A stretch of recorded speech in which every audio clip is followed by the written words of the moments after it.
There is a photograph of Alan Turing taken near the end of his life. He is not smiling. He is not looking at the camera the way people look at cameras when they know they are being seen. He is looking slightly away, as if something in the middle distance is more real than the room he is standing in.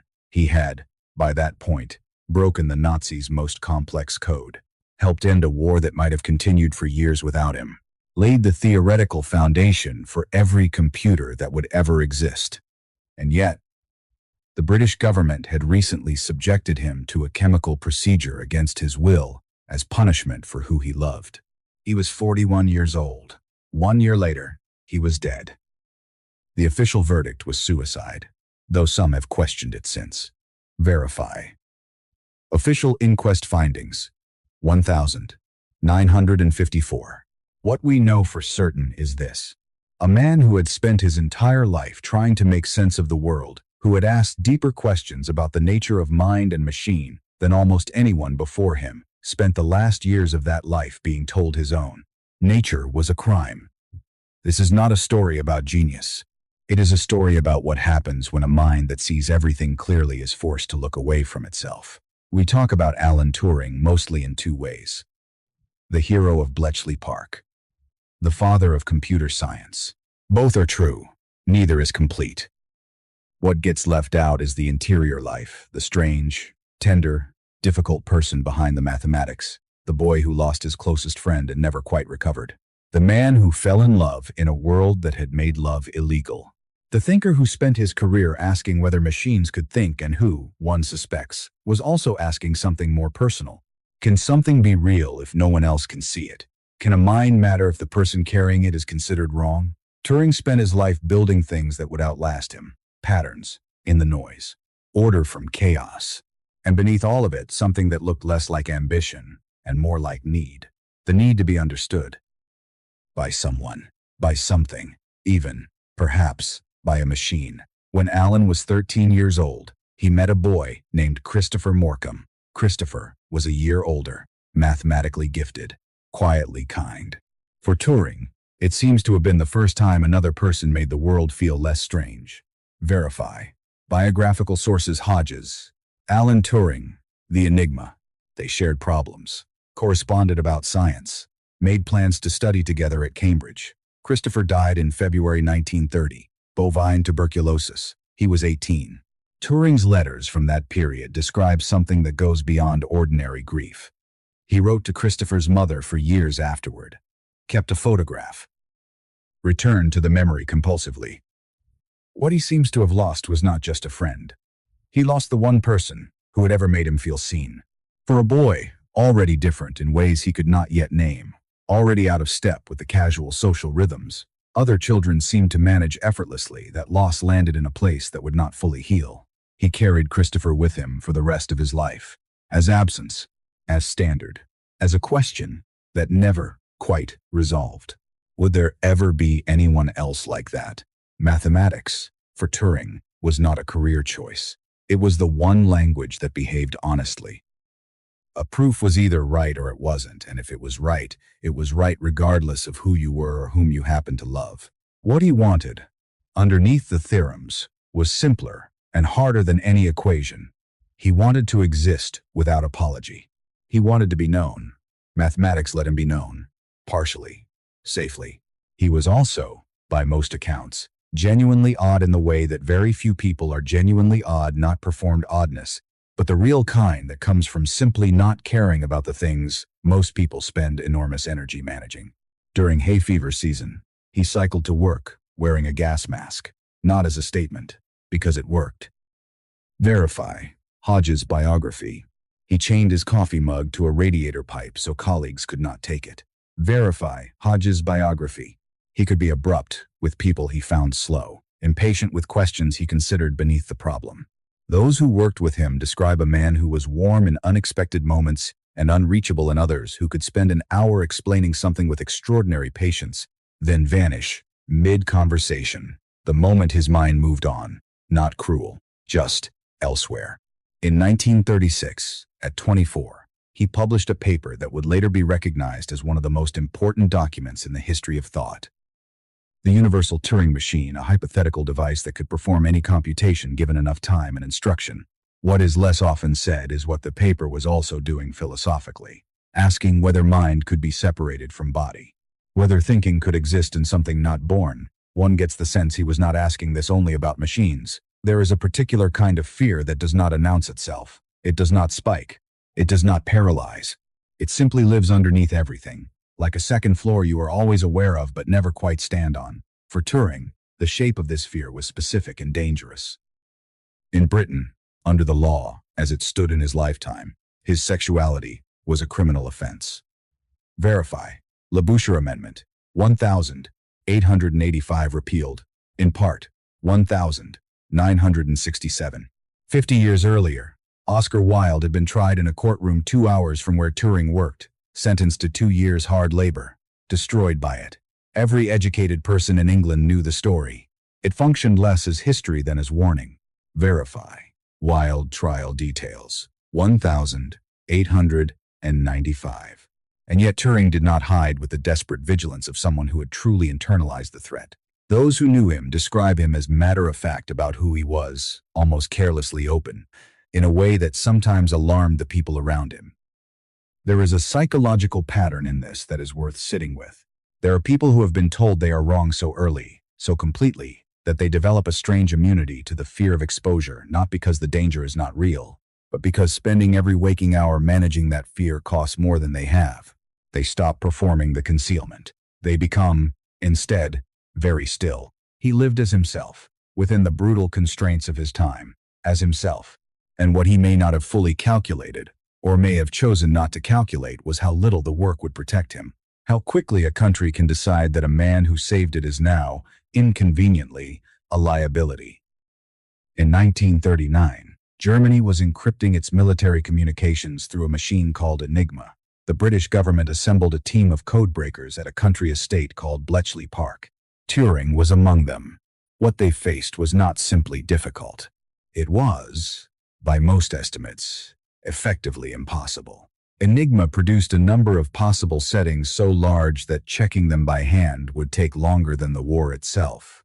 For months, the team worked, and failed, and worked again. There is an image that stays with you when you read about Bletchley in those early months. Brilliant people, chalk on blackboards, ashtrays full, the quiet sound of a war continuing in the background. And Turing, somewhere in that building, asking a question no one else was asking. Not, how do we crack each message? But, what if we built a machine that could find the pattern underneath all the messages? The bomb, the electromechanical device he helped design, could test millions of configurations per day. Verify. Bomb. Specifications. When it worked, the room went quiet in a different way. Historians estimate that breaking Enigma shortened the war in Europe by somewhere between 2 and 4 years. Verify. Historical consensus. Millions of lives. Possibly.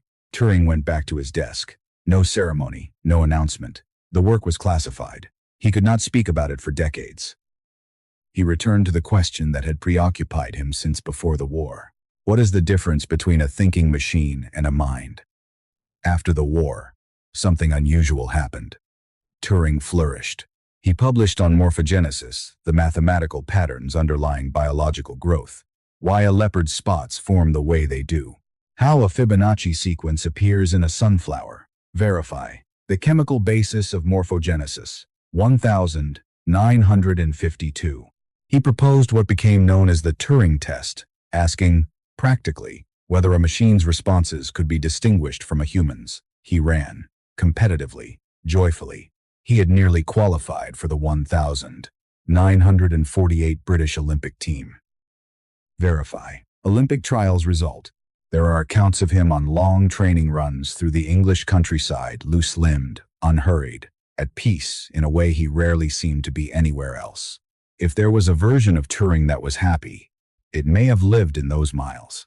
He was working at the edge of human understanding, and in 1952, he reported a burglary to the police. During the investigation, it emerged that the perpetrator was connected to a man Turing had been seeing. Turing did not lie about the relationship. The police charged him, not the burglar. Turing. Gross indecency. He was convicted. End quote. He was given a choice: prison or chemical castration, a hormonal treatment intended, in the language of the time, to cure him. Verify. Exact terms of the probation order. He chose the treatment. He continued working. This is the part of the story that is hardest to hold. Not the injustice, though the injustice is complete, but the image of a man continuing to think, continuing to ask questions about mind and consciousness, while the state was chemically altering his body as punishment for existing. He wrote to a friend, "I'm afraid I'm accumulating rather a lot of difficult emotions lately." Verify. Exact quote. Source. Date. Those who knew him described changes, mood, energy, something quieter than before. Perhaps the running was the last place where the body still felt like his own. After the conviction, the world that had used him began, quietly and systematically, to close. His security clearance was revoked. He could no longer consult for the intelligence services he had helped build. He was placed under police surveillance. Verify. Surveillance details. Hodges. The institution that had handed him a classified war to win now considered him a liability. What this does to a person is not dramatic. It is administrative. Small doors that no longer open. Invitations that do not come. Rooms that go quiet when you enter. In the months that followed, people who encountered him reported something difficult to name. He still came to work, still filled notebooks with equations, still ran, though perhaps less often. But there was a quality to him now that had not been there before. Not collapse, not visible despair, more like a man carrying something in both arms, who has been carrying it for a long time, and has started to wonder how much further the road goes. On the 8th of June 1954, his housekeeper found him dead. He was 41 years old. Beside the bed was a half-eaten apple. The inquest ruled it cyanide poisoning suicide. His mother believed, until her death, that it was an accident, that he had been conducting chemistry experiments and was careless, that her son would not have done this without leaving a note. No note was found. Verify. Inquest records. The truth of what happened in that room belongs to the silence. In 2009, the British Prime Minister issued a formal apology. In 2013, a posthumous, royal pardon. In 2021, his face on the 50-pound note. These gestures are real, and they are insufficient because the person they are addressed to is no longer there to receive them. What Turing's life asks of us is not gratitude. It asks us to look honestly at the gap between what a society says it values and what it actually tolerates. His story is not unusual in its structure. It is unusual only in its scale. History is full of people whose gifts were demanded and whose selves were refused, who were told, explicitly or quietly, "Your mind is welcome here. The rest of you is not." Turing spent his career asking whether a machine could think, whether something without a body could have an inner life. He never resolved it, but it is difficult to read his life, the loss of Christopher, the longing for connection, the quiet insistence on being himself in a world that criminalized it, and not wonder if the question was never only about machines. He wanted to know if something could be real without being recognized. If a mind could matter without being seen. We have spent decades building the world he imagined, and we failed entirely to see him. The 50-pound note exists now. The apology exists. The pardon. And still, somewhere in the history of the 20th century, a man sits alone with an apple and a question no one thought to ask him while he was alive. Is this enough? Was I enough? There is a version of recognition that arrives too late to do what recognition is for. It honors the work. It leaves the person out. Think of the people in your life whose full reality you have not yet allowed yourself to see. Not their usefulness. Not what they produce. Them. There may still be time. If this story stayed with you, beneath the name has more, each one a different life, the same question underneath.